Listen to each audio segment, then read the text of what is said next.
Mitch is showing off again. I wore my favourite shirt. Yeah, I'm gonna start wearing it every episode. Oh, fucking man. I'm gonna get a better shirt than that, and I'm gonna wear it all the fucking time and make you jealous too. It's fucking sick. Oh, good morning. First. Oh yeah. Those jokes. Oh, we dude, let's make those shirts. Let's make a shirt of CLA wearing that shirt, doing that. Yeah, that's what's gonna happen. That's sick. That's a deep dive. Deep cut. Yeah. Oh shit. Yeah. Oh, what did I just do? What did you do? I better not have deleted our notes. No, we got them. Yeah. I didn't fuck it up. We're all good. You know,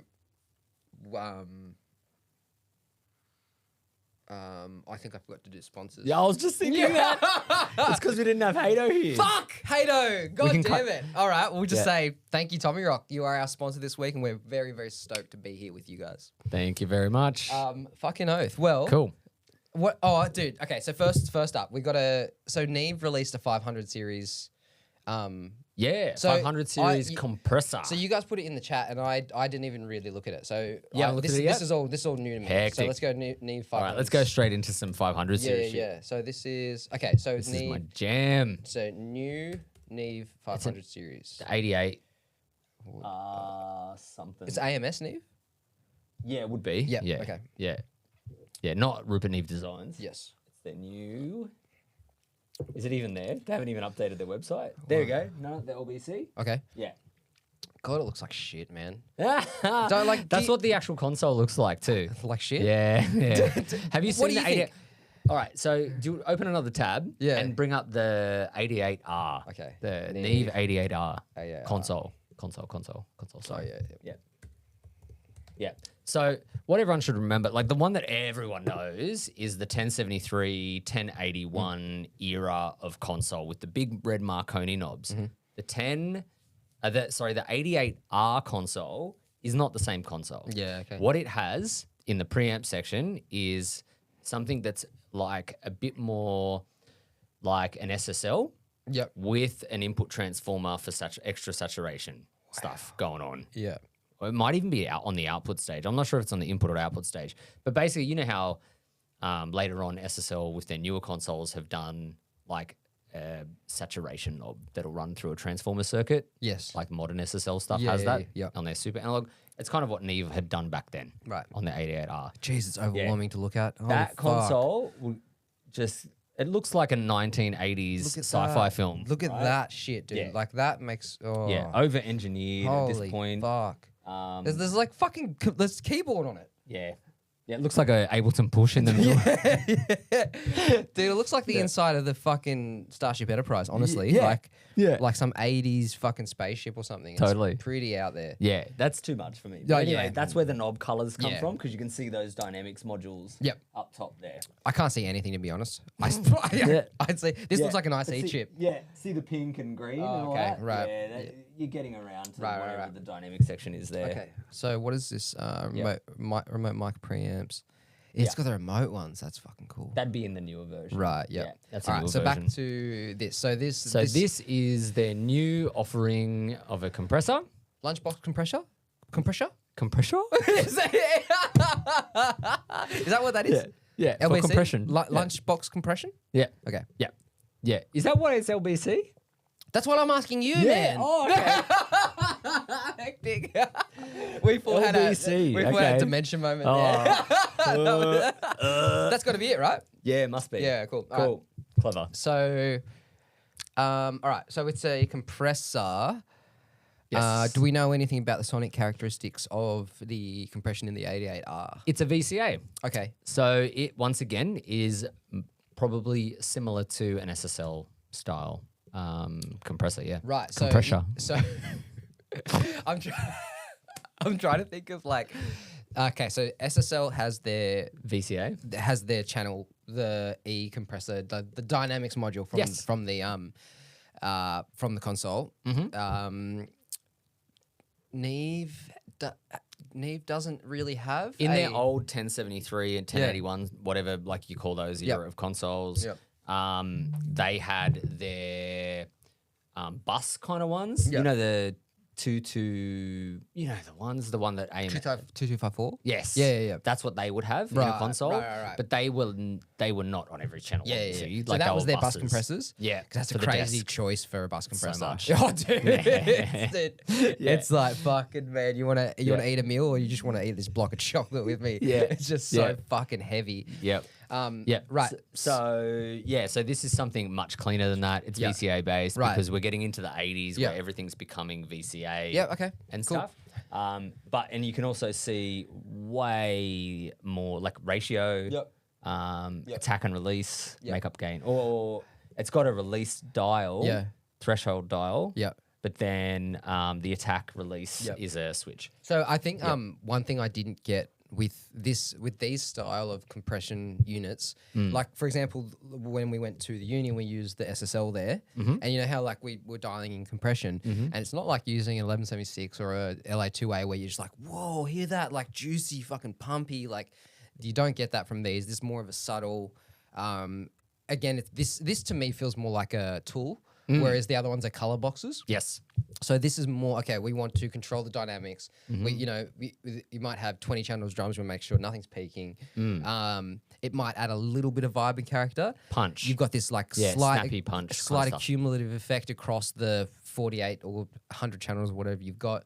So when you approach a unit like this, it's a different way of thinking than say an 1176 or something like that. Which is I had to change my mindset going in because I was like, I'd be turning up the threshold. I'm like, when do I get that feeling? You know, when's it going to go? Yeah, totally. Right. Especially the SSL one. Yeah. The SSL is just you dial it. You're not hearing too much. It gets punchy. Yeah. That's it. Yeah, you don't really hear the compression. Yeah. One thing that Tom really like favored with those SSL compressors is having them all on and just all doing a little bit, and it just adds this like weight. Yeah. This low end thing, which is like oh, that's why, for example, Red Hot Chili Peppers sounds the way it does. You know, definitely. I'm trying to think of another My Chemical Romance. Yes. You know that drum sound where it's just like. It sounds natural, but there's weight here. There's a punch. There's, I would be relying on samples for that or whatever. Yeah. But they're getting it out of the natural kit. And during tracking and yeah, stuff I have too, to believe which that is some cool. of that is involved, like some of this has to do with that. Yeah. Yeah. So it's cool. It's Very got cool. a high pass filter in the high pass filter detection that goes all the way up to 300 there. We can see, I which love is kind a of cool. fucking high pass filter detection circuit. Yeah. They all need them, man. Yeah. They don't need them. Well, modern day, we hope that they have them. They should. Especially for single, like I'm not so bothered on for bus compression and that sort of thing. Yeah, nor am I. I no. think people complain too much about stuff. Like I've got that SSL classic bus compressor in the mix rack, and it doesn't have a side chain. And you know what? I never need a side chain. What else and that's on my doesn't- mix bus. You know what else yours doesn't have is a fucking meter. Yeah, I You don't need that I either. don't need the meter. I can hear what it's Mitch doing. bought one and the meter didn't work. I still haven't and he replaced it. That's how necessary a hasn't- meter is. Honestly, yeah. it's really not. Like No. my meter is there to keep me in check and make sure, like, hey, meter, don't go over this number Yeah. because it's never going to be good. Yeah. But honestly, you don't need it. The bus comp, an SSL bus comp, you know when it's doing too much very quickly. And if it's hitting above 4, you know, you can hear it. So like, I've Your never whole needed mix it. gets sucked in, and Yeah. it's like things stop being punchy. Yeah, they it's start. squashed and pumpy and all over the place. It's weird. Yeah, you'll know. But yeah, on a single channel, it's definitely more useful. I'm trying to think about an easy way to explain that, but I guess like your mix is like it's already set, right? Everything is the way you want it to be. You just want the compressor to react to that source material. So like, say a good one is maybe toms.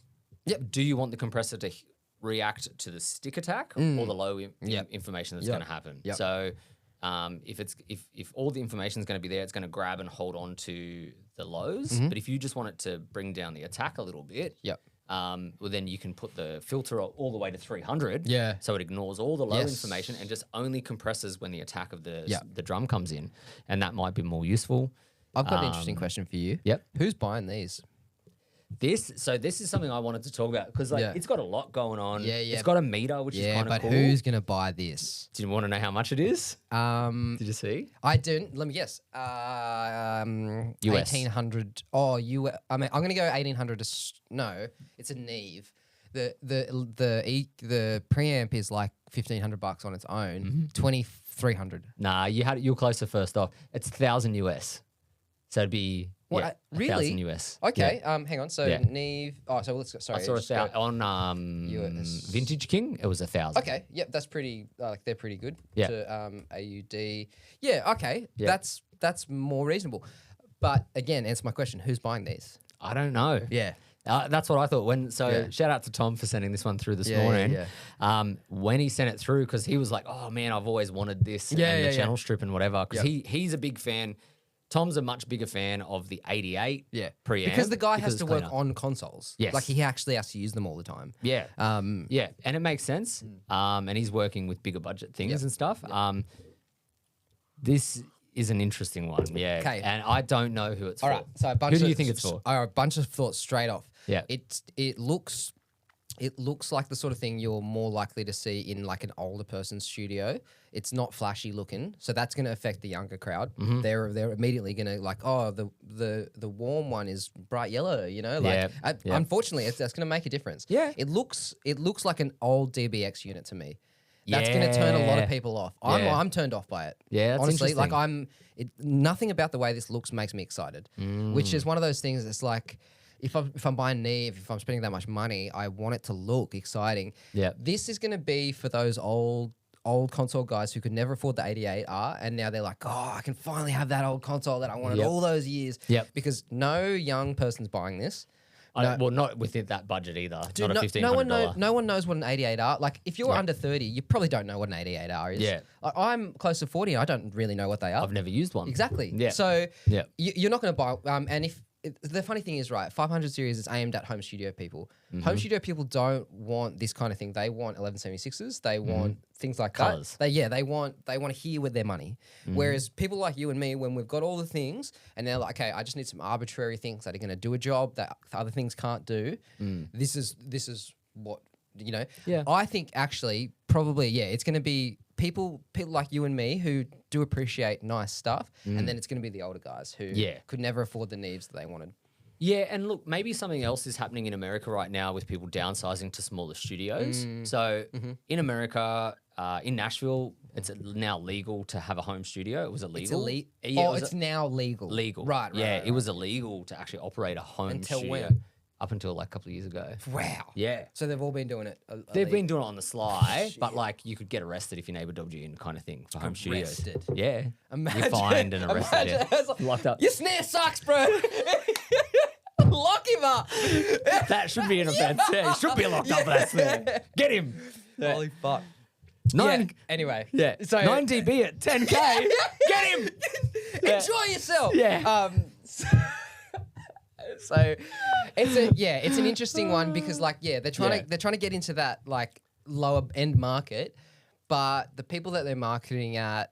Yeah, so I think that 500 series has lost the stigma of low end market now. Yeah, yep. Because it's all the same gear. Yep. There was this thing about headroom with mixing, and I find, and you probably agree with this, the headroom thing is nonsense. Whether it is an issue, I disagree. I don't think it's nonsense. you can hear it. I can hear it. Yeah. Yeah, but Yeah. is it an issue with any of your mixes though, comparatively? I wouldn't say it's an issue. Yeah. I reckon if all the gear had the headroom that I wanted it to, then yes, it would make a difference. Yeah. Was it going to make my mix? Am I going to win a Grammy off that mix? Yeah. Probably not. Yeah. You know what I mean? Like, that's what I mean. Yeah. Like, it's obviously a real thing. Yes. But like we run things through, like when you run a vocal through a guitar pedal, all right? Yeah. That's even lower headroom Yes, again, yes. right? So all these fucked up things that we that's do, the we're other thing is- decreasing that. And then by the time it gets mastered, and you're shrinking if all we're this stuff after, anyway. if you're after color distortion character, you don't care about headroom. No. But what Mitch was referring to is like the main thing with 500 series is the power supply. Yes. So in the older, in the rack mounted units, there's more physical space for more power to the unit, which means the unit has more headroom. What that means is that So in a 19-inch unit, you have it has its own power supply to run all of its own components on one 24 volt power supply. Right? So 24 volt rail. On 500 series, it's plus minus 15 volts. And so some are slightly more, some are slightly less. Yeah, you can get 16, but you then can get you've 12. got like 10 units sharing that rail. Exactly. So that's where you start to potentially lose headroom if you've got lots of tube gear, some stem audios or something, whatever, you're going to lose headroom as it gets the power sent through. Potentially. Yeah. But it's all on how the 500. So it was an issue more in earlier stages of 500 series development because of the way you utilize that that rail. Yes. So now things are getting better. It's less of an issue as well. Because people also debate that a plus minus 15 dB. This is getting way into the weeds. Yeah. But a plus minus 15 dB rail is also 30 volts. Okay. Right? Well, that's a different that's a whole crazy other thing. The one thing where I noticed it, for example, right, is I've got the SSL X rack. Yes. So that power supply SSL X rack, I believe it's like way overpowered. The rail, power rail. So SSL and from memory, 230 volts. Oh wait, that's just the power supply, right? Anyway, so without getting too into this, SSL and brands like SSL and they made their own rack. SPL are known for extremely high headroom. They make like a lot of this mastering gear where it's like the voltage rail that runs the unit is like 200 volts. Literally 200 volts instead of 12 or 16. Yeah. And so in that situation, what you hear is, it's so hard to describe, isn't it? Like hearing headroom. It's like you should have more, like, you should be able to hear more of the dynamics and then the changes. It's almost like things sound more open. So that's why these mastering engineers, they spend so much money on this gear with the high voltage rails, is so that they can have that headroom, whereas in the mix world it's less important. However, you can hear it and it does sound a certain way. Totally. So like your SSL compressor, that mix box that you've got, that would have the same rail that my X rack box would have. It's a different power supply because it's a smaller thing. It is but too. It's But it would be high powered too, right? More so than say the Audioscape, like SSL, like their compressor or something or just like the cheap 1176 exactly, or whatever. Exactly. So it is fucking don't know how we got down this rabbit hole. It's such a rabbit hole, but look, like, so we're talking about like 500 series right, and like who's using it. That's but right, I think the main thing now is that people are moving into smaller studio spaces, be it a commercial studio or a home studio fit out. And so 500 series allows you to get more gear in a smaller space. So it's becoming almost necessary to have some 500 series stuff to fit it. Like, imagine if you or I took all of our 500 series units and put them into 19-inch racks. Oh, dude, I'm getting to the point now where I'm starting to think more like, okay, how do I conserve space in this room? You know what I thought I just had? Oh, so back in like, say, the 70s and 80s, right, when everyone was listening on vinyl, that was the main medium, you need a shitload of headroom for that. Yeah, because you're going to lose a lot on the way down. Exactly. Yeah. But now we're on streaming services, so we don't really need that headroom. Like, if anything, we're going the opposite direction. We're trying to do these slammed like masters that are so fucking loud. So I guess that's another reason why the whole headroom thing is disappearing, because it's becoming less of an issue. It's the way people because it's listen also to music. about getting away from the noise. Headroom is also the other part of headroom is getting away from the noise floor. Yes, and with we have no noise analog floor. and analog recording systems, there's a lot of noise floor. So I guess that makes sense. Cool. Anyway, let's there'd have to be videos on this being used, right? Like Neve. Did it come out today? Pretty fresh. LBC. So is that is that a Neve? Is that the top one as well? Yeah. No, wait, that other one's not a Neve. It's got it there. Yeah, but who's this guy? I don't know. Oh yeah, go to that one. Oh yeah, I want to see. See the Neve release. So they're trying to show it as a channel strip rack of them. Yeah, that's cool. I reckon a rack of them would probably sound fucking pretty sick. Yeah, if you had them on drums or something. Yeah, mad. Dude, the chaos of that console just my. There's probably no audio demos on this. Yeah, no, they wouldn't be. Yeah.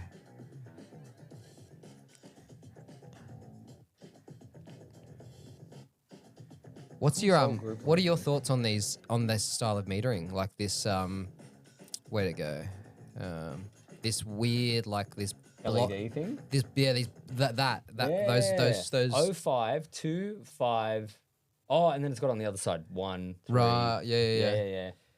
Yeah. It's fine. Yeah. Yep. It's fine. Yeah. It's cheaper and easier to do an LED. Oh, is it? Okay. Yeah. Yep. Sometimes than a meter, a VU meter. Oh, a VU meter, you can't even fit one of them. That'd be crazy. No, you wouldn't. Trying to do that. That's why they've gone this way. And they break all the time too, VU meters. Yeah. Yeah. Yeah. So it's fine. But yeah, $1,000. I think it's aimed more at higher end studio guys moving into home or downsizing into smaller spaces. It makes sense. Yeah, I mean, as you said before, consoles are on the way out. They're disappearing. People who know how to servicing them are dying and just going away. Yep. So it makes sense that they're just trying to part out essentially the console. Yeah. So that you can keep using it. Yeah. Yeah, cool. It's kind of cool. One thing, that Tom's always complaining about at the uni is the he says the power supplies on those things fucking die all the time. Yeah. Just trying to service them and Consoles are a tricky thing. well, yeah, because sure. you that's a funny thing that he's always saying that you don't think about that when you think, oh, we'll buy a console, and he's like, it's like owning a fucking yacht. Yeah. You know, it's you have like to have someone that's on hand all the time to service it. Yeah. It seems like a nightmare. Yeah. Cool. Dude, I want to talk about your new studio build. Yeah. Let's have a Sick. let's Speaking of studios, yes, please. So, Please. I am in the middle of expanding into a second room in my house. Right. So currently, we've talked about this before, where I'm all in one room. Can we look at any photos or anything of your my space? Yeah, have we got we do have the if you go and we did the room walk around Video. yeah, if you go a couple episodes back, you'll be able to see we do have that. a walkthrough of Mitch's room. But I just want us to see if there's if we can see your Much space. We might be able to see something here. Yeah. So that's the back of the room there on the couch. So this is just in front of the drum kit. Mitch is sitting. Well, the drum kit's packed away there. Right. Mitch is sitting in the front. That's a different session. Right. Yep, that's this is a band's thing. That's not me filming there. That's cool. why. Keep going. No. Yeah, there you go. There's a good photo. Oh, that one there? Yeah, any of these crank walk sessions. Cool. So this is when we're in guitar tracking mode. The drums are packed away. So literally what I have to do right now, if I do a session where a band's doing guitars and they want to hang out in the studio and we're finished drums, the drums get packed away, couches get moved in. Yep. There's a lot of shuffling of gear to make this happen. That's what happens when you got a small space. Yep. That's what it is. And basically, I'm moving into a second room, so all my stuff goes into a control room. So, all of my speakers, desk, console. To preface this, you live in a 3-bedroom, 4-bedroom home. 4-bedroom standard house. Yep. Very normal. Yep. And this current studio space is a garage converted. yes, Yeah. right. Yeah. Because it's not physically. That's a great shot, yeah. Yeah, it's not attached to it's attached to the house, but not structurally. Yeah, so this garage space is it was built later on, so there's a double brick divider. That's right, and a second slab. And you so found it's actually pretty ideal. Right, and for you a found studio. some dodgy workmanship. Oh, dude. When we bought this house, we knew the previous owners were a bit sketchy on a bunch of different things. Yep. But the studs in these walls are spaced like this fucking wide. Really? Yeah, they didn't do proper stud spacing. So they cheaped out. So the problem with that is that because there's less studs holding the plasterboard on, they actually become even bigger vibrating boxes because the spaces are bigger. Fuck. Because what people forget, right, if you have plasterboard and then your timber studs and then more plasterboard or another wall, whatever it is, that becomes another box to resonate.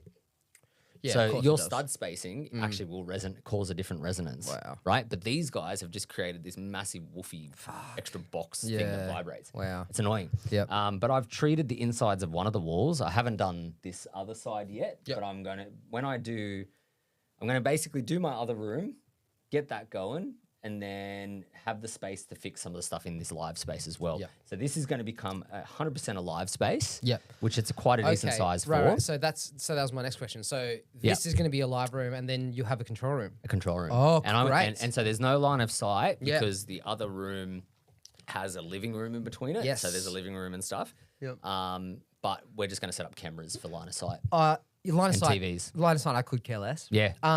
It's cool that you've got multiple rooms separating for isolation. Yes. So that by the time the whatever you're tracking gets to your control room, it has to pass through multiple rooms, which means you're going to be more isolated, which is ideal. Yeah, Like, that's it's fucking actually sick. in some ways it's easier. Yes. Because I haven't got the live room and control room next to each other. Yep. And because of the extreme, you've been to my place, Yep. like the isolation in that spot is actually pretty good. Yep. There's some things I'm going to even make better. Yep. So I can have a band in. It doesn't interfere with my family life, Yeah. basically. Yeah. Well, Hang on a second though. Yeah. Because right now they're cut off from your home. Yeah. But now they're going to be going into your house. Yeah, bands are always coming into my house, like as part of the session, because when they go out to the bathroom, they come through the house. There's no separation yet. So this is actually what I'm calling phase 1. Yep. Right. Yep. So at the moment, I need some separate space. I also, when I have Hato working on sessions, he needs a space to mix as well. Yes. So I'm going to have a setup here where we can be a bit more portable, and he can mix in this room if I need him to as well. Cool. Or edit or session prep while I'm mixing in the other room. Man, so we're going to do having a bit multiple rooms set up. That was a bit of a game changer. When we're in the last studio, we had my room, the control room, and then an edit bay. And you could rotate around. 100%. Yeah. Well, I could have whoever editing drums while I was tracking the next song, whatever. You know, like it's you don't realize how much it increases productivity. Yes. Yes. So that's then, cool. so this smaller room is going to be my mix room, and then I'm going to be building a bigger space. I'm going through like a bunch of different approval things, and at the moment to build, I'm either extending this out. Yep. And then the other room will be a bathroom and a control room, and this will stay a live room. Or I'm going to build something bigger in the backyard, like a granny flat style studio. Yeah, right. So cool. it's one of those two options. All right. I'm just going through all that, but while I'm doing that, I need to separate the spaces to work faster. Right. Yeah. So this is phase 1. Yep. And then in phase 2, I'll be getting the other thing built, and then that study space will become an assistant's room or production room for an amount of time for day work stuff while my family's out during the week. Man, it's so sick that you've been able to upscale so quickly. I am lucky that I have an understanding partner who understands this is my job. Dude. And my kids are cool, and they're just like, they're very little, but they're super excited always by it. And yeah, look, I got to the point this year where I was taking on enough work to justify all this. That's great. And I need to be able to take on more. Yep. So to scale up and take on more work, I need more room. Yeah. And I need to not be constantly having to change around, move drums. Like I could lose anywhere from 2 to 4 hours just in changing over stuff. That sucks. Every week it's not to do YouTube and then do band stuff. Yeah. It was killing me. And then it stops you from doing it because you don't want to fucking spend that time and you pack it up and set it up again. Drum and, setup, dude. I want to have my drums and my mics set up permanently. Yeah, that sounds like a lovely luxury. Yeah. Like to be able to have that. Like I need it for YouTube and I need it for band stuff as well. Yep. So I need to be not shifting stuff all the time. Yeah, so it's going to be cool. Yeah. And then I've got a much smaller room that we'll see in the coming weeks that I'm working on. And it's just a typical bedroom, which is not ideal usually in dimensions. I was telling you earlier, it's in Australia 2x4 or 5 wide by 2x4, 2.5 wide. But 2.4 high. 2.4 high. Yeah. So you've got an issue there. Fucking box. Yeah. The length is longer. It's like about 3.5, so that's okay. But I'm not getting any issues with modes yet. Yeah, okay. So as I start to seal up the room, I'm probably going to see things come through a bit more, but we'll get there. You've been measuring with a microphone? Or? Yeah. So I've got the SonarWorks stuff. Yep.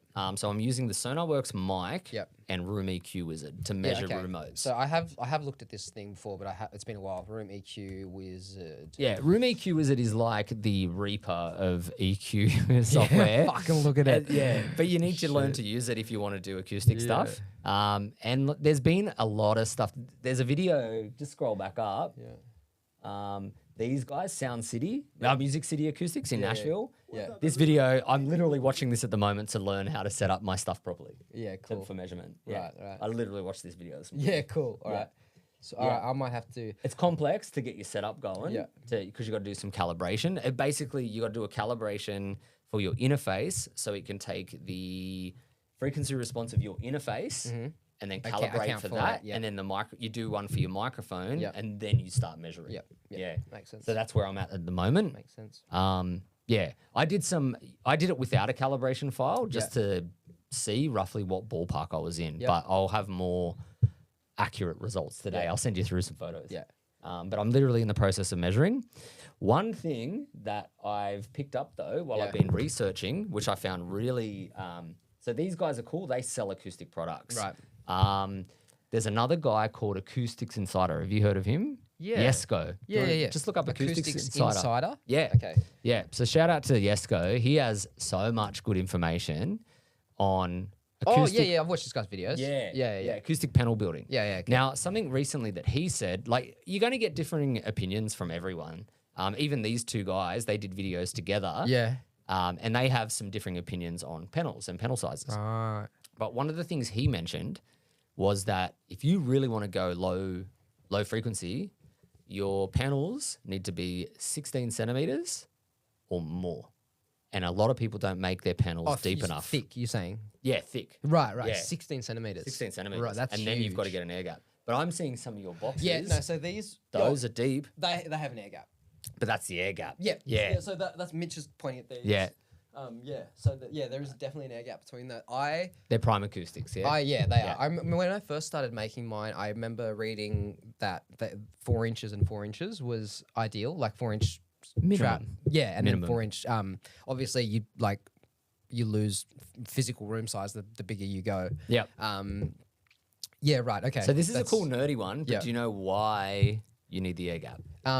Yeah, it's... Yeah, I do. I'm going to explain it badly, but... That's all right. So the waveforms pass through the insulation, hit the wall, have to come back through the air, and then back through the insulation again. That's part of it? And they don't couple with the wall? Yes. Yeah? That's a huge part of it. Yeah, okay. The other reason is that, and I only got this from Jesco, watching Jesco and watching the Music City guys talk and stuff, was that when you have, like, it's always easier to think of sound waves as like water, Yes, right? yeah, And when you have a wave collapse against a wall, you get a pressure buildup, right? Because all of it's collapsing on itself right there. Yeah. It's all constantly pushing, right? Yeah. So you get a pressure buildup.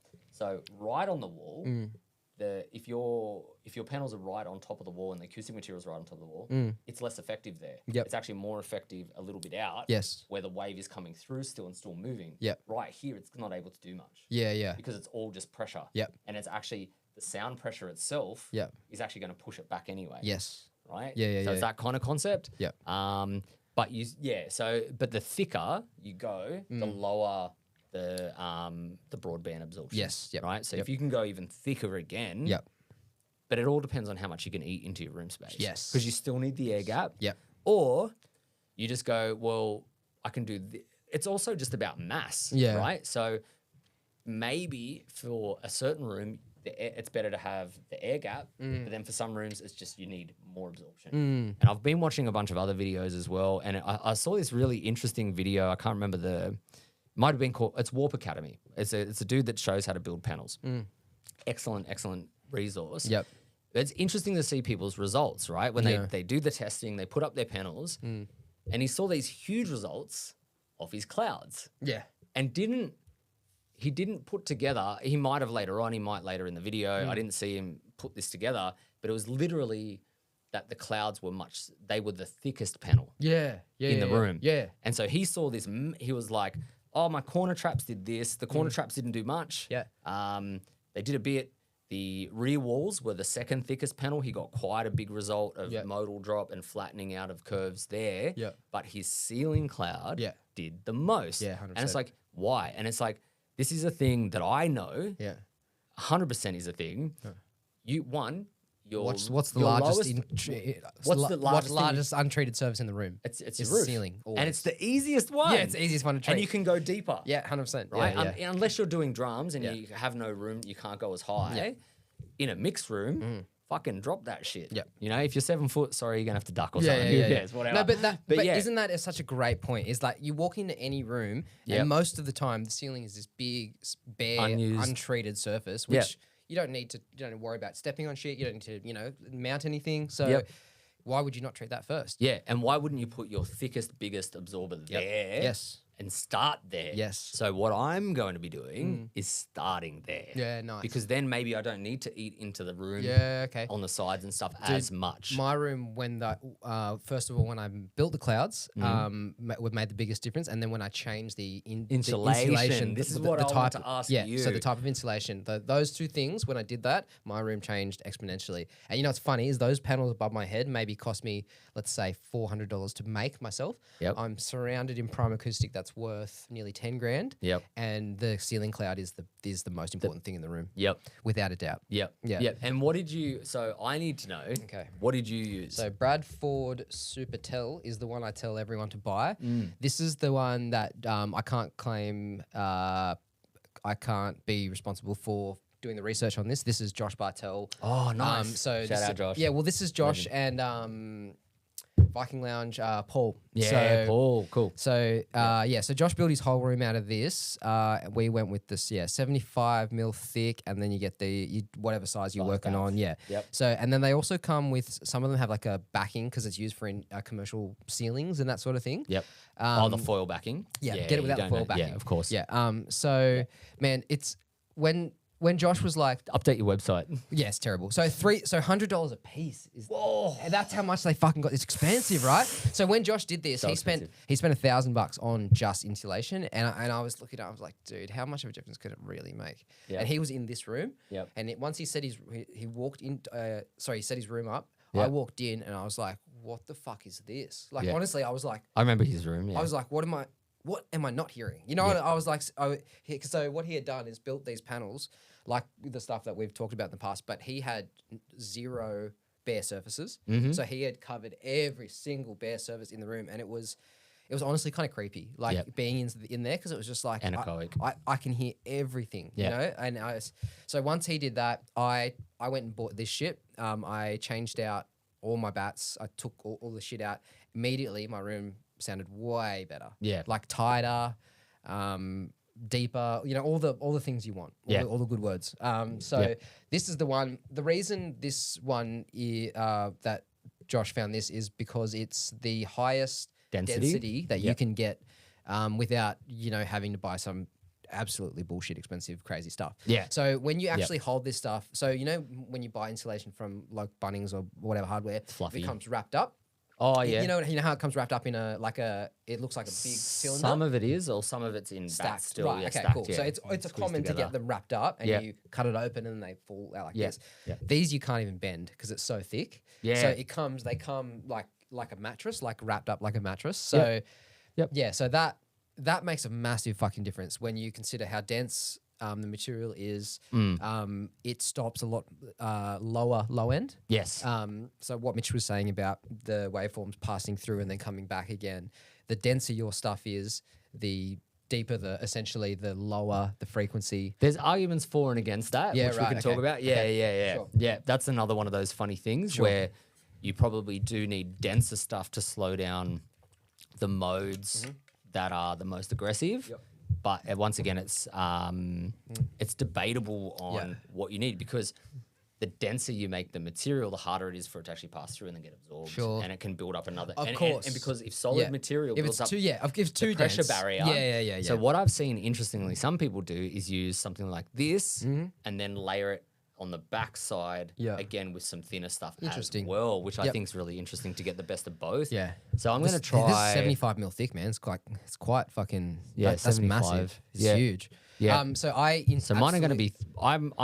My ceiling ones. Yeah. What are you looking for? Are going to be double that anyway. Sick, dude. Yeah. So I'm literally going to go maybe those in the ceiling. Yeah. And then on top some softer stuff. Yeah. I insist that you use this stuff. Like I've been trying to sell everyone on this shit. Like this changed my rooms, and for the price, like $100 per sheet. Yeah. Like yes, for insulation that's expensive. Yeah. If to improve your mix for $100, that's fucking nothing. And you know? if it's would that do 2.4 by 12? So 1.2 meters by 2.5. For my room, huge. that's 2.5 that way. Yeah. And if you do 1.2 wide coming this way. So you just need 2 of them. 1.2. Yeah, I only need 2. Yeah, they're coming back to to do 3. my ceiling. Yep. Yeah. So that would do my ceiling, and then I'd have a leftover one for one of the walls or something. Yeah. Fuck Yeah. Dude, so I'd that's get the one move. bag Yeah. and then do my whole space, and then I would just use the standard stuff maybe for the rest of the room. Yep. If I need it. Yep.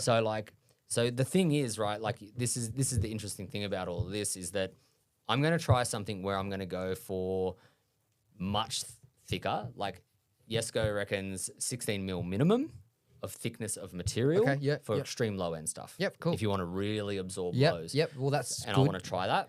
Yep.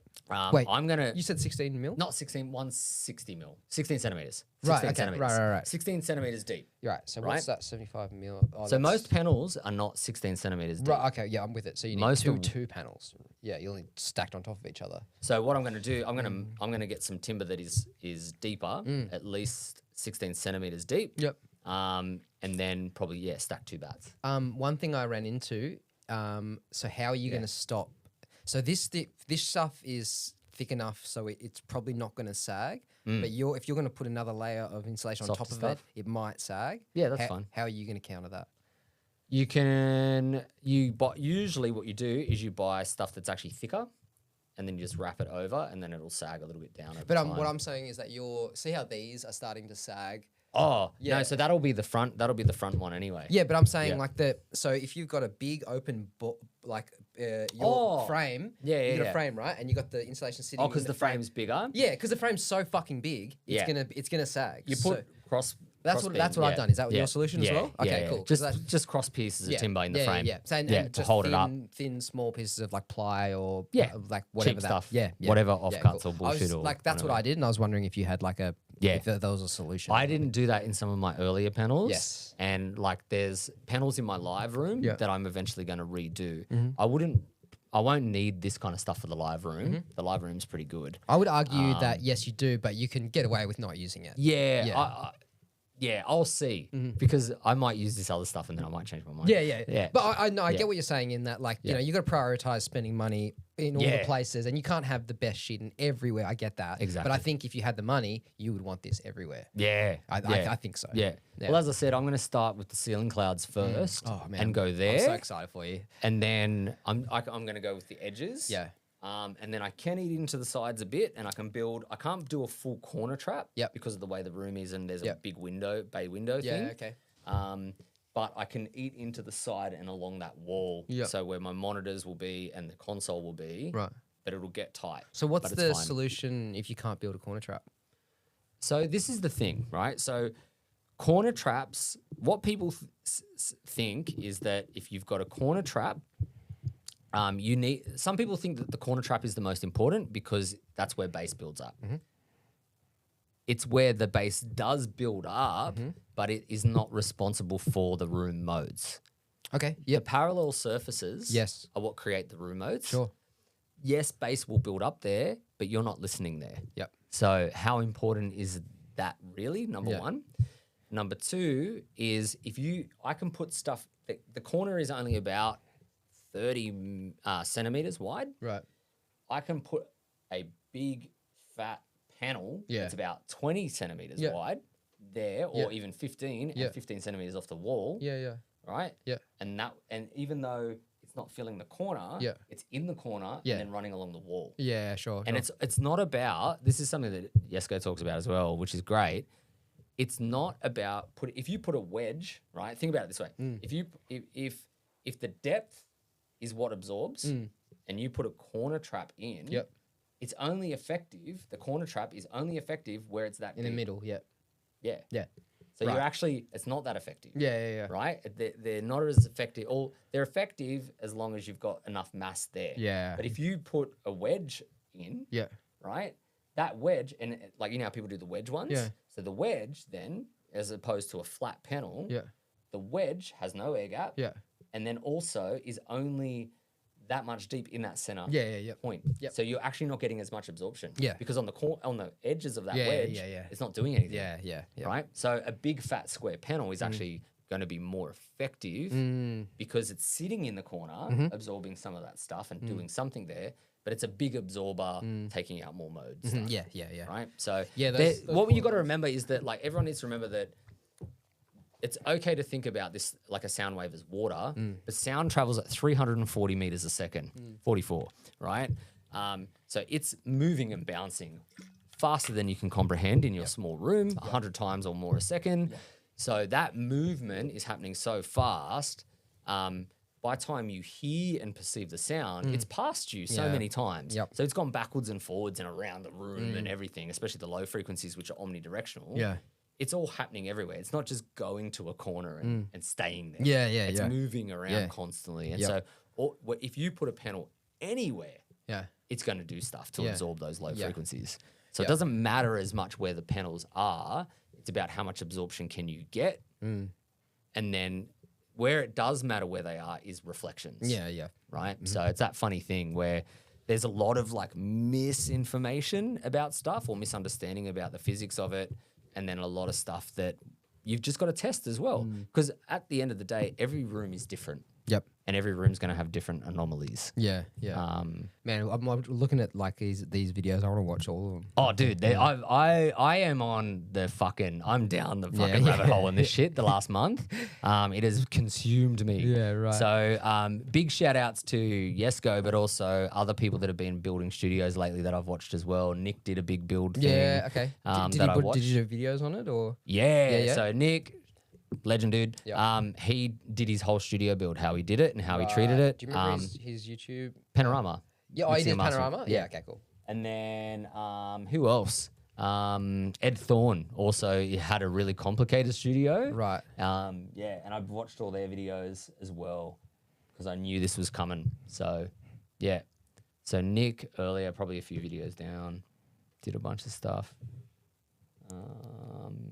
Built my dream mastering studio in Melbourne. Yeah, cool. Earlier, cool. He did a sick build. So he did the thing where the walls are material. Yeah, right. So is there no air gap there in that situation? No.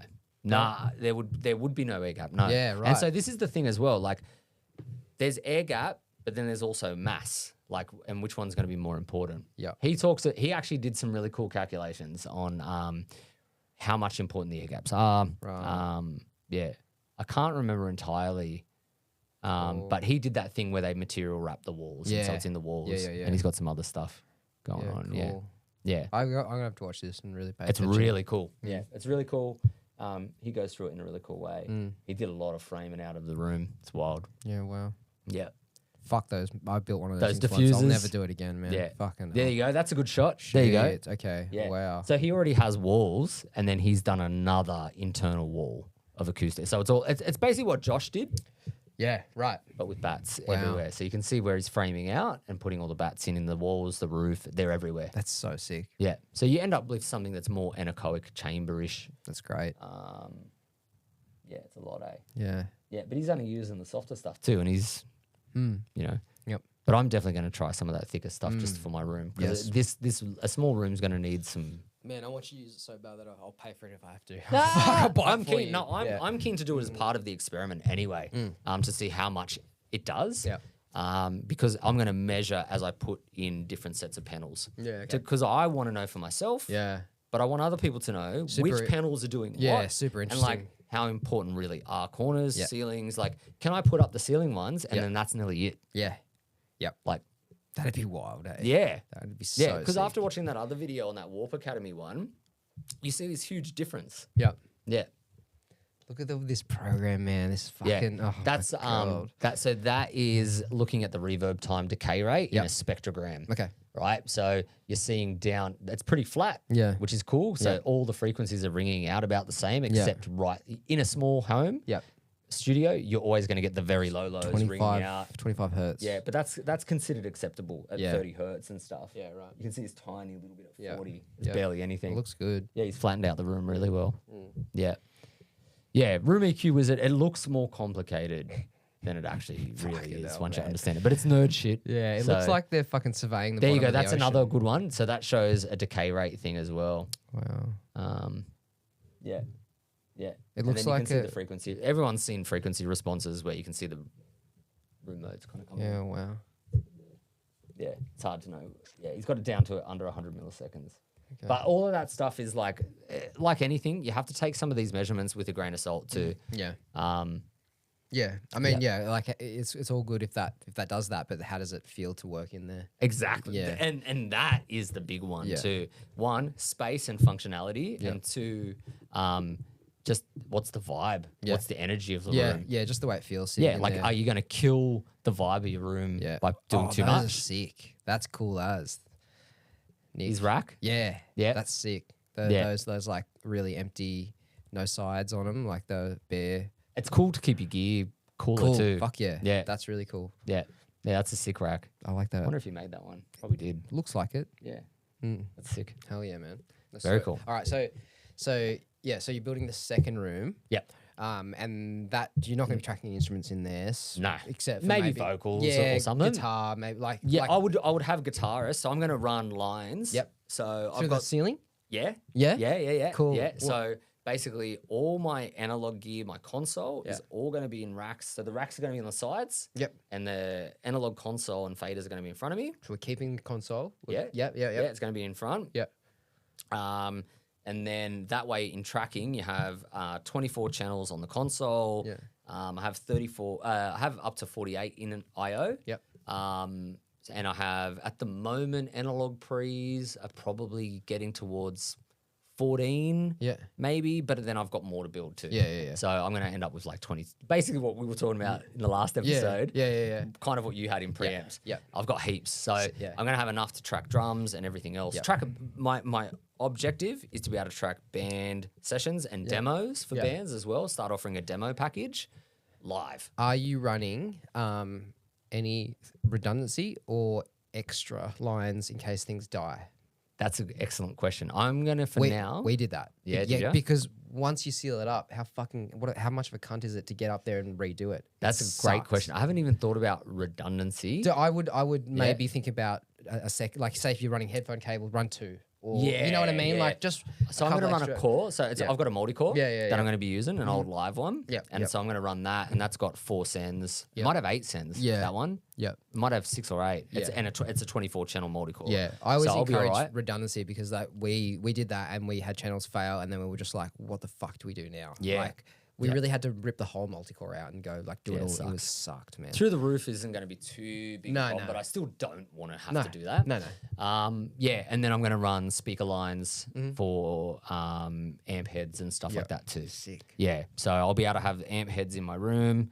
One day I'll get cabs. you onto the cab IR box and you'll just ditch your cabs. No, never. I'm going to say never. I love You it. heard that? Never. He Yeah. said never. I on did say camera. never. I said it. I said, look, at the moment in my head, I'm still loving the journey of finding guitar tones with mics and shit. Yeah, I don't blame you. I'm just there, and I'm just getting the tones I want. I get it. I get why you do it the way you do it. Like, it's totally cool. But I've also, once again, going back to what the customers are wanting that I'm dealing with at the moment, they want mic to gear. Yep. You know, they're younger bands. Cool. They want a studio experience. Yeah. That's what I'm shooting for more to deliver. Do you do everything that they want? No. Like, Just kidding, bro. but you know what I mean, I know, right? I know what Like, you're saying. No, 100%. so- You can't like if someone's there to experience a thing and have a particular set of experiences and they don't get those things, it's not good for anyone. Yeah, like I'm all for how anyone wants to work, and if someone came in and said they wanted to do IRs, I'd be like, of course, whatever you want to do, kind of thing. Yep. But in my experience so far with the bands I'm working with, that's what they want. Yep. And That's totally what fair. would benefit them that I haven't been able to give is that separation and isolation. Oh, so sick. Have gobos. I'm going to be building some gobos, things like that, and have a traditional tracking. I want to try doing some drum tracking with gobos, not for isolation, just for keeping shell meat in. Yes. You know what I mean? Shell meat. Shell meat. Crab. Yeah, you know what I'm saying, That though, tasty right? shell meat. Because what I'm basically saying, if you gobo a kit, if you put big, what are they? Is there another word for them? Are they always just called gobos? Yeah. There's no other word. Yeah, just I don't know. Yeah? Panels. Yeah. Studio. Everyone just calls them gobos. Yeah, studio gobo. So if you put them around a kit, you can create like a Real slightly different, tight. yeah, it's different feeling energy. acoustic environment, Yeah. which is I would like to build something Yeah, like that. So we're definitely doing that. that would be fucking sick. Yeah, it's Hang gonna be on. sick. Is that Golden Retriever in a recording studio? No, I don't know that studio actually. Hmm. But build that. Those would be cool. I wonder, like, is it just a big chunk as in? It's just a panel. Yeah, right. So it's just a panel. Sometimes they put carpet on the front. Yep. The traditional ones were that pegboard shit that people used to use at like old studios. And then what some people did was do like a soft front with acoustic material in it, but then a hard other side so you can flip them. And so like say you get an acoustic artist, you can turn them the other way around and have more reflection. Oh, that's cool. Yeah, and some are diffuser style. Look at that shit, dude. That's got foam on it. What the fuck is that? Foam's a bit This silly. is 8 best DIY recording studio gobos. No, fucking how to completely fuck it up. That's what that video is. The problem with foam, let's just kill that while we're seeing it. Yeah. Foam absorbs highs, extreme highs, and does nothing. What you end up is boxy. You just end up with boxy because you lose all shit. your high end, and then it doesn't absorb any of the low mids. Low mids, like forget about low end. Absolutely forget about it. And then mids. you're just left with low mids, which is the worst sounding thing ever. Yeah, it's like, exactly what you don't want. Fucking horrible. Yeah. So we'll have a few big gobos in there, and we can isolate cabs if we need to a little bit. Yep. Yeah. Cool. It's going to be sick. I'm really excited because I've got a couple of months free to get this all going. Nice. I like that. So a couple months, what, to plan or like what? No, I'm going. I'm in it now. Yeah, right. I'm doing it now. Right, cool. Yeah. So like, I won't need 2 months. Yeah. But it's for. I probably will. You know how it is. Yeah, hard There'll to. be all these extra things that come up. You Yes. start crawling through roof spaces and shit. You'll find problems or The other final thing, I kind of might have mentioned, is I've got the door and I've got my bottom door seal, the auto latch door seal to drop down, which I've got on my other studio doors. You always have to buy them; they're so hard to find. And I've got the other trim seals. And when I put the solid door in, I've got to see how much sound is then getting out of the room. Really, because at the moment you do a listening test and everything comes out of the internal home door. Does nothing. So once I hear that, I'm going to decide whether I'm going to cut open the walls and insulate those as well to stop sound transferring into the rest of the house from the control room. The other room's already done. What door sealing did you go with? I can't remember the company. No, but is it like is it like that kind of stuff that meets like that, or is it the rubber shit that like it goes on the inside? So I'm making my own. Okay. So you can make your own. You can get just aluminium channel strip stuff. From Bunnings. Because the last time I did this, I could get that stuff, the stuff that's already pre-made, but I couldn't get the bottom drop seal. It was really hard to find one of those. Right. And then now I can't find the side stuff anywhere, like in Australia. It's really hard to find this shit unless you're a fire sprinkler fitter kind of person. I don't know where they get it from. Anyway, it's not like in America where people sell this stuff everywhere because this market is tiny. But anyway, if anyone knows, let me know in the comment sections down below. If anyone knows where to find like rubber fire seals, I'd just be keen to know. But you can make your own for the trims. You can actually make your own. I'm going to do a really extensive video on this, but I'm going to be putting more seals. In a different way. So my door seal will be the standard drop seal, but then the perimeter seals are going to be something else. Cool. Like that I make. I'm interested because in here it's easy to do. We've tried a couple different things. The door, because we built it all. The doors aren't exactly straight. So it's kind of hard to like make it perfect. But in my room I've got that rubber sealing stuff on both the door and where it seals to. As well as that bottom thing that you were talking about. Like the door seal. Still not enough. I think like in my mind the best way to do it, and tell me if this is what you're going to do, is like say we've got the door frame here, door comes in like that. You really need a rubber, like a membrane around that like the door. Is that what you're doing? Yeah, okay. So like when it shuts, there should be a rubber that meets the door around the whole trim. Yeah. That's on the inside. That's what I mean. On the side where there's the cavity of the door jam. So depends which way your door opens. Like say if that's the door, and then like you've got this you've got this like piece of rubber that is all the way around, as well as on the door. That's what I'm thinking is like both. So that's hard to do. You can't do it on the bottom because it'll rub up against your carpet and stuff. But I on think, the sides you can get away with stuff. If you had it inside, like if you had it inside, so that the rubber when it closed, it met itself inside. But then on the outside there was also over the top. Do you know what I mean? Like I think that's probably like the more sealing you can get around a solid door, the more it's going to do. Anywhere there's air, stuff's going to get out. So it's a lot to figure out. It's a lot to trial and error. But it's exciting too because what I'm excited about is this is the first time I'm building a room with really good information Yeah. and really good experience. This is like maybe the fifth or sixth room I've done. Yeah. And I know where I'm going with this. Yeah, and I know I've got an okay starting point, even though the room dimensions aren't ideal. Yeah.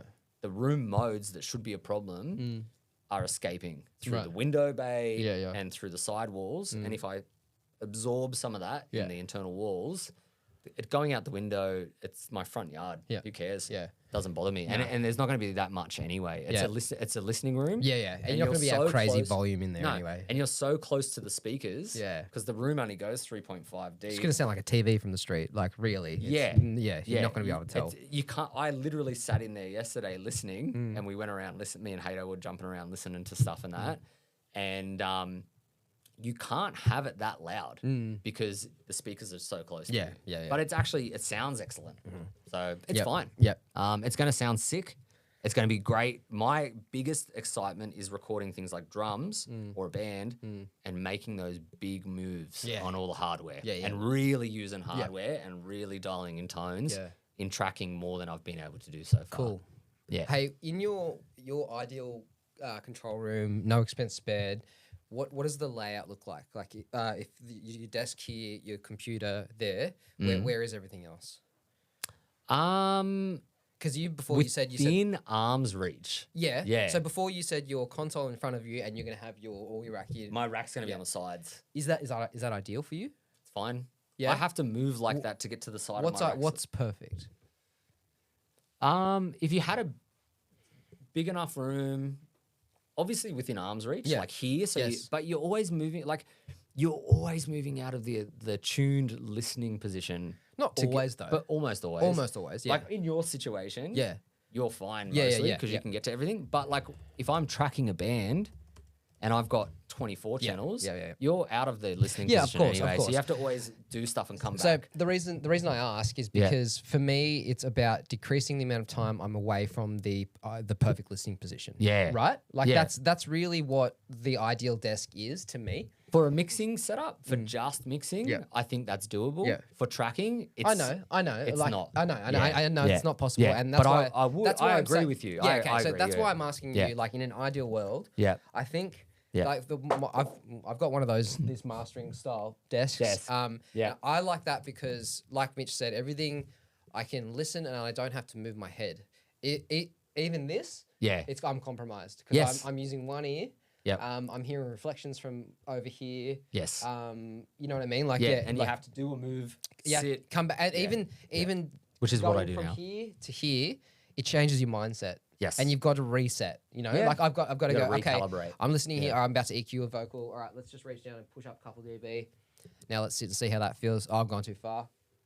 Yeah. You know what I mean? As opposed to if I was sitting here and I just go, like, Yeah, you can have your hand on it. I just go, Dude, and there you it have is. that set up, and that is ideal. Yeah, yeah. Like, you have that set up, that's super ideal. But it's not ideal. It was when I'm tracking bands because the space, you know, like I need access to the amps and that sort of thing. Yeah. I do like, I sitting there. I will set my amp up so that again it's within arm's reach, and so Yeah. I don't have to move to EQ it. Yep. I used to really hate that in the last space where we had a rack of amps, and I used to have to go down Yeah. and EQ or walk away from the speakers and EQ something. Yep. Doesn't work. So No. yeah. Anyway, it was interesting, and I think it's pretty much impossible to have everything within arm's Yeah, you just reach. can't. And the more you're trying to do, Yeah. because I'm trying to track, Yeah. it just becomes And then you get so this much like a sack. crazy cluttered Sylvia Massey looking fucking Yeah, space we just looked at the other week. with your rack up. Yeah. Can you imagine? EQ moves. Oh, dude, can you imagine? That's insane. Dude, Yeah. I'm So trying to good. picture like EQing like this Yeah. behind my...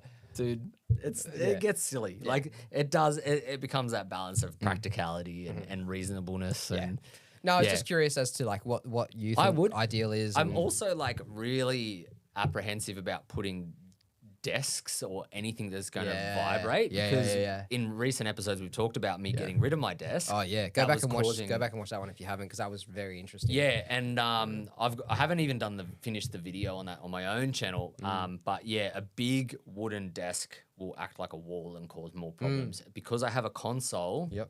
I'm not going to put that on a desk anymore. Yep. It's just going to sit on cinder blocks the way I have it. Literally, what I have in the other room that's working Yeah. is coming over into the new room. Yeah. just to open up the space. Hey, for him to do bands. Yeah, how cool do you think it will be when Dante is something that we can like work into our systems? Like, Just like an Ethernet? Boop, boop. Ethernet cable, man. Yeah. Like, Yeah, it's what- not there yet, is it? Yeah, but like There's- the idea of it. People have so what you can do with Ethernet, which people are doing, is run up to maybe use it can it do 4 or 8 Yeah, channels you can use it of as XLR. multi-core, right? You can, as an analog multi-core, Yes, not yeah, digital. yep. Because the problem with digital is there's latency and Yep. it's this conversion and stuff, right? So you can run like a bunch of Cat 5. I do know. But yeah, then you also just get to the point where it's like, why don't I just run the multi-core? Yeah. It's already built for that. Yeah. So you're kind of solving a problem by Un- creating more. Unless though you're in a space where you only need to run 4 channels to the other end of the room. You know, like Yeah. headphones or something. Like, Oh, or whatever. yeah. Like, Oh, yeah. just to be able to have your whole system with an Ethernet cable is. It's the dream. People have been trying to solve that forever. The red units that Focusrite did years ago that we had at the TAFE. RedNet. Yeah, that was supposed to solve that for headphones. And it didn't. It did, but then some of the red stuff had issues. The biggest problem with anything is proprietary the right word? Where it's you know, you're buying into that system. Yes, I think the that ecosystem that's red shit. flags Yep. immediately. Yeah. Yes, fuck. Dude, I fully fucking derailed myself again. Where are we up to? I think that was it. tell me. I want to hear what did you buy off Marketplace? Tell me about That was that. the other thing. What's that? Yeah. What's- Okay. So I had a note to talk about purchasing stuff off Marketplace because we do this. Yeah. So number one, what do you think about buying stuff off Marketplace? what do I think about the act of Yeah, buying just it? getting stuff like these days. I'm completely addicted to it. yeah.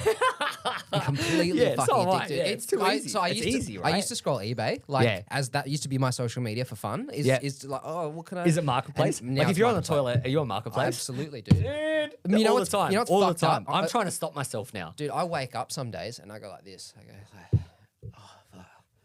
Marketplace. Yeah, dude. and I'm on Marketplace. Yeah. It's crazy. Do you, if you go to Facebook, Yeah. is it almost 100% for Marketplace? Always. Yeah. Always. And Isn't that crazy? And now it's my feed. Like I start to see like for sale things. In Yeah, my feed I'm and getting shit. more of the audio shit. And that's so dangerous. Like, because we're in that and Dude, you want to buy shit. Yeah. Like I check And it- Facebook every day. Does it feel like sometimes you think about a thing And it and then it's appears? there? Yeah, like you're in the Matrix. And you're like, well, now I've got to buy it because it's showing up. Yeah, dude. Actually, dude, let's do it right now. We skip. Let's go to Facebook. Oh, okay, there you What shows go. up? Straight up, a pair of NS10s. I could use Yeah. a pair of NS10s. Yeah. AKG C414. I mean, I'm Yeah. not upset about that. Yeah. But it's like a dice roll. Of Dude, of course something's going to show up that you might want. Always, You know? always. And, Yeah. and because it's put in front of your face like that, Yeah. it triggers that sense of urgency in your brain where I you're better like, get it. I have to get it because Yeah. someone else is going to get it. Yeah. Which is fucking Which we've dumb. laughed about because that's happened between you, me, and Lockie. And you're like, I saw that. Fuck, I was going to get it. Fuck you. Like, Yeah. you know, that thing. So what happened to you the other day? All right. So this is probably going to be my last, fucking Your last repair ever? my last big purchase, at least for this year, Yeah, and hopefully whatever. into next year. That's what I told my missus. Yeah, Sorry, I'm Laura. right now, I'm gonna fucking CGI Laura's face on a mind. Yeah. Bed. Yeah. Whatever, Mitch. Yeah. Yeah, I thought this was the last thing you needed. Yeah. Is literally what she said Is to me it? when I bought this. Oh no. So I bought a bass amp and a bass cab Yeah. combo thing together. It's a separate head and cab. It's a Hartkey thing. Yeah. I've coveted like an Ampeg style bass cab and head for a while, right? Yeah, like yeah, it's yeah. what I'd want ideally in an ideal Yeah. world. I don't currently have the budget for it. Yeah. And these Hartkey units kept jumping up. A bunch of bass players just selling them. What I'm seeing on Facebook a lot is a bunch of older people, boomers, or people like my age in their 40s that have gear and they're now starting to get rid of amps, either because they don't need them because of modeling or response stuff or whatever, or captures, whatever, right? Or they're just physically too loud Yeah. to have in their house. Yeah. So there's lots of amps, lots of great amps that are selling for dirt cheap all the time on Marketplace. I've picked up so much good stuff in the last 2 years from Marketplace in regards to speakers, amps, cabs, all that sort of shit. Yeah. Yeah, this dude was selling a 4x10 cab with Eminence speakers. Are you familiar with Eminence? Yeah. Pretty good quality. They're about $200 a pop. Yeah. And and then a Hartkey. I can't remember the model. Is it the one with the God. graphic EQ on It's the got a front? graphic EQ Yeah, and a I've built-in compressor. used that one. Yep. It's got a tube preamp Yep. and a solid-state preamp, Yep. and then you can combine them, Yeah, them and stuff. Yep. It's not ever going to sound like a fucking Ampeg SVT, No. but that's not what I need it for Yeah, really yeah. anyway. I need it just for some amp low end Yeah. in my tracking Yeah. that I'm just not getting from anything else. Yep. And that I've got the mics for it now, and I just could feel this is the last kind of thing I need for bass. What to were really you using come. before? I'd use a guitar amp Yep. for to get that low mid energy. Yeah, okay. Because a guitar amp can do that, Yeah. but it also can get fried pretty quickly Yeah. because of things. But Yep. I don't want to do that. Yep. So are you saying that most of your tone would come from DI? It was a DI, a combination of DI pedals, Yeah. like the Clon thing Yeah. or the Rat, Yeah. and then mics on a guitar amp. Yeah, cool. All right. Yeah, So which isn't a bad thing. You can do not at all. it. Dude, like you pretty much described my process. I just Yep. use couple of different tools to get the same Yeah. get the same way. Yeah. So you found the amp on Yep. the marketplace. Yep. And then what? And I bought it. The guy I was like, it was for $350. So the speakers alone in the cab are worth double that. Yeah. And it seemed like a good deal. $350. I'm like, fuck, like whatever. Yeah. And I was like, is it working? Yeah. Is there any issues? And he's like, oh, some scratchy pots, blah, blah, blah, it's passing signal, whatever. Yeah. Sweet. Anyway, I get it. So you picked it up. You didn't test it on when you got there. He sent me videos of it working and Yeah. him testing it out and Right, stuff right, to right. show it because we couldn't organize. He was all the way in Nelson Bay. Right. I couldn't get over there. Yeah, There was okay. no chance that was happening. Yeah. So we met up. He'd sent me some stuff showing it working. I'm pretty confident in repairs anyway. If there's anything major, for the price I was getting it, if it worked and all the things were working, he showed me everything was working. If there was any other smaller issues, I wasn't that fast. Yeah. I was I'd be able to make it work. Anyway, as I'm loading it into the car, I can hear this like shh, shh. I'm like, what's that? It sounds like there's something in there. Yeah. Head of the amp. Yeah, yeah. Okay, whatever. I get home and I tip the head to the back. Let me guess what's in there. Are you about to tell me? It sounded like sand. Can I guess? Yeah, go. Cockroach shit. Yeah.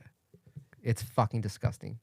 Mounds of it. Yeah. Mounds of cockroach poop came out of the back of out of the rack itself and was rattling around in the head. Yeah, And so this guy obviously knew, and I think that's why he was selling it so cheap. Yeah. And obviously I also started to notice a smell. Oh. And so this is probably the closest I've touched wood. I've never been scammed, Yeah. but this is the closest to being scammed Yeah, because yeah, I was yeah. like, oh my God, fuck. Yeah. Like, Do you really think he knew, or was he? no, maybe he knew. Yeah. He knew. Because it came out as soon as I tilted it back even a little bit. It started coming out. Oh. Man, the piles, there were mounds, dude. Oh, dude. There were mounds of it. I know because I live in Hamilton. Yeah. And it's next to the railway line. Okay. And so Beaumont Street's notorious for cockroaches. Obviously, it's like the food centre of Newcastle. Yep. Any train lines and bad for cockroaches and rodents and things like that. So you combine those two things with cockroaches fucking everywhere in my house. Like it's fucking disgusting. So if I leave something in the garage, a piece of electronics, They give it nest 6 in there. months, they'll fucking find it. They'll get in there. They'll eat the insides of out, and then they'll just leave shit in there. Yeah. It's fucking wild. Yeah. They can so just. they didn't eat anything. Right. Rats are more the ones that will eat the insulation off your cabling and stuff. Right. They will just nest in there. Yeah? Cockroaches. Yeah. Right. If you've had cables eaten, it's probably mice. Right. Okay. Yeah. Yeah, the cockroaches don't eat that stuff. my It's God, the dude. cellulose and stuff. What do they? Um, why do they want to get in there? It's safe. It's rigid. It's a safe, easy space to hide in, and they can get warm Oh, motherfuckers. amongst their shit. Yep, Anyway, it was disgusting, Yeah. and it was a lot. It got to the point where I had to take the whole thing apart, all the circuit boards out, clean it all, vacuum it all. Clean it with what? 'cause I'd- Contact cleaner or? Yeah, so I used isopropyl Yeah. to clean all the circuit boards with Yeah. a cotton swab. It was a day and a bit's work to clean it all. Shit. The hardest part to get out was the smell. And so if anyone has this issue, Yeah. this is a pro tip now. Well, really, the isopropyl alcohol didn't get rid of the smell? Nothing would get rid of the smell. I tried the worst baking sm- soda. it's the worst So I smell. took all the PCB. I took the whole thing apart. So the chassis Yeah. had a horrendous smell, and the heat sink of the amp horrendous. So Because that's where everything So was this sitting. $350 bass amp's just turned into a $700 bass amp already. Kind of off time. For my cool. time. Yep, keep going. And then the only thing that got rid of it was I had some of this stuff, and it basically works like pet deodorizer. Yeah. Which will help get rid of ammonia, and it's just it's a spray that will have like baking soda stuff in it and deodorizer. Yeah. You know, Sard stuff that you use for your underarms in your washing. Yeah. That was the only thing that would kill the smell of ammonia in it. Okay. Yeah. It was disgusting. That's fucked. I got it clean. Yeah. Doesn't stink. Yeah. Works. Yeah. How's it sound? Great. Yeah. I've Excellent. used them before because they're like, They're a more budget friendly kind of amp, obviously. like mid-range, yeah. mid-level. But they got like enough entry-level. headroom to do what you need to do. They're sick. Yep. Having the graphic EQ on it lets me dial in a really sick bass tone to what I want from an amp. Yeah. Chucking like the WA47 that I've been loving. Oh, yep. I literally got on a record just recently the other day with the WA47 on that cab and the Klon, my Klon clone. Yeah. On pedal duties. Right. Just those two alone, I had the tone. Fuck yeah, dude. Yeah, and it was easy. Fuck yeah. And then I think I might have added some amp sim, the one that I'm using from Miko Labs. Their actual amp peg. I might have blended that in, but with more DI than normal. Mostly DI and a bit of compression. That was it. Now I've got an amp Super peg easy. here. You can take it home today. I'll cry if I love it too much. Take it though. home though. I don't use it. You don't use it? No. I only use pedals for bass. Yeah. I like if I've got a rock band, I'll use the Fender Bassman. Yeah, that's right. For 'cause that you've got big that rock sound. Yeah. Um, and that but mids and stuff. Yeah. I'm not a big fan of the Ampeg tone, like of that dingy ding, kind of thing. Like it's not really for me. So it's not really something I reach for. I more like that kind of like throaty mid range kind of. This has that. Yeah. Yeah. No, I'm sure it does. But I mean, you were and talking. it's more once again, it's more the speakers that you need to be good in the cab and but the mic. you were talking about chasing down that Ampeg tone. Yeah, I like the bottom end. Yeah. It is quite a scooped thing for punk stuff because I've had quite a few killer. punk bands. It's killer, I've had quite a lot of punk Getting that rock definition stuff. and like I need it for that. Yeah, for sure. Fully. But I can also get that from amp sims. Yeah. I just wanted, once again, going back to the fact that I'm doing a live band setup. I need a bass cab. Yeah, you can get it from amp sims, but it doesn't sound the same, man. Yeah. Like honestly, like I've fucking tried with amp sims, and you can make a cool sound. It doesn't sound like the other one. The pedal thing we both do in combination is the killer. Like that's the main. thing that I need. The extreme high and low end of amp sims to me sound whack. Yeah. It sound like either they're not there or they're like fake and like being recreated somehow. Definitely. I don't know. Every time I get sent something, there's usually either way too much of it or just not enough of it. Yeah. Like in those areas. That FET 47 style mic on a bass cab, fuck. Yeah. Did it. Yeah. Just did it straight away. I was just like, done. Yeah. Thank you. And then once again, the graphic EQ on the head, being able to just dial that tone in there. Yep. Mic in the spot. Yep. Done. I haven't used my United 47 yet on bass cab, but I believe the bass cab setup is a U47 FET, Yes. a 57, Yes. sometimes a 121 if I'm feeling that. Yeah. If I'm feeling I like naughty. Romans. Yeah. Yeah. And Yeah. that's probably it. Yeah. Yeah. If I don't have You said a 57? 57. Over like an MD421? No. No, you don't. Sorry, 220? you're right. Yeah. MD421? That. Yeah. Yes. Yeah. No, fuck the 57. Yeah, The 41. Yeah. Yeah. So if Cool. another I one. 100% agree. Yeah, dude. If Yeah. 41 on bass is. Oh, yeah. All the twang you need. Yeah, all the low that mids. just cut. Yeah. Just fucking cut straight through. Anyway, Yeah. but Hell yeah. if you don't have a 47 FET, like D1 AKG D112, fantastic because they're mid focused. It's Yeah. low with mids. And they're flatter in the mids. Yep. Any other kick mic, forget about it. Too scooped. I disagree. RE20. yeah. Electro Voice RE20, another good one. Yeah. I've heard people Different get results with the M88. I can't comment on that. Okay. But yeah, I like a dynamic and a ribbon. Yeah. No. Yeah. Fuck yeah. Yeah. You 47 FET for sure. Yeah. Dude, that's sick. All right, great. Very cool. So that like it was a fucking ordeal. And Bro. what lesson did you learn from that? Is there one? There is one. Yeah, like just fucking like always be careful. Like I think Should I've you have gotten tested it? Or like, yeah, is that I think I've gotten complacent because I've been so lucky. Yeah, same. Yeah. And then that one when I got it home, like I knew it was gonna work, but it was a pretty risky. Like in the end, it could have been been damaged. Like somehow there was that much cockroach shit in there. Yeah. And no damage to anything. Yeah, right. It's in perfect nick. It just stunk. How would it be damaged? Maybe the PCBs had some damage. Like erosion from the shit? Is that but I don't think, once again, it was probably just sitting in a garage not being used. Yeah. But like say he turned it on and that burnt something out. Yeah, sure. And then over time it would be a problem. Sure, but there was nothing. Right. It looks like new internally. Yeah.